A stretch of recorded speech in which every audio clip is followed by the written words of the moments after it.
আসসালামু আলাইকুম এভরিওয়ান। আপনারা গুগল অ্যাকাউন্ট ডিলিটের জন্য চলে যাবেন সেটিংসে যাওয়ার পরে একটু নিচে স্ক্রল করলেই পেয়ে যাবেন গুগল অপশন। আপনারা গুগল অপশনটি ক্লিক করে দিবেন। এরপর গুগল সার্ভিস নামে একটি পেজ ওপেন হবে। আপনারা আপনাদের প্রোফাইলের উপর ক্লিক করে দিবেন।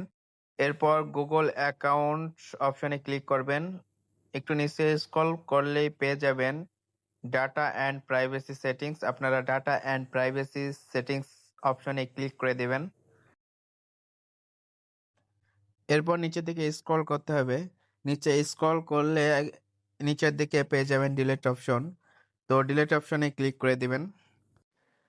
ডিলিট ইওর গুগল অ্যাকাউন্ট এই অপশনে ক্লিক করার পর ঠিক এরকমভাবে একটি পেজ শো হবে। তো এখানে আপনাদের ইমেলটি ভেরিফিকেশন করতে হবে যে আসলে এটি আপনার কিনা। এজন্য আপনাকে আপনার জিমেলের পাসওয়ার্ডটি এখানে টাইপ করতে হবে এবং নেক্সটে চেপে দিবেন। তো যদি পাসওয়ার্ড সঠিক থাকে এরপর আপনাকে কনফার্ম জিমেল ডিলিট অ্যাকাউন্ট অপশনটি দেওয়া হবে। এরপর আপনি চেপে কনফার্ম করলেই আপনার ডিলিট অ্যাকাউন্টটি সফলভাবে ডিলিট হয়ে যাবে। এই ছিল ভিডিও।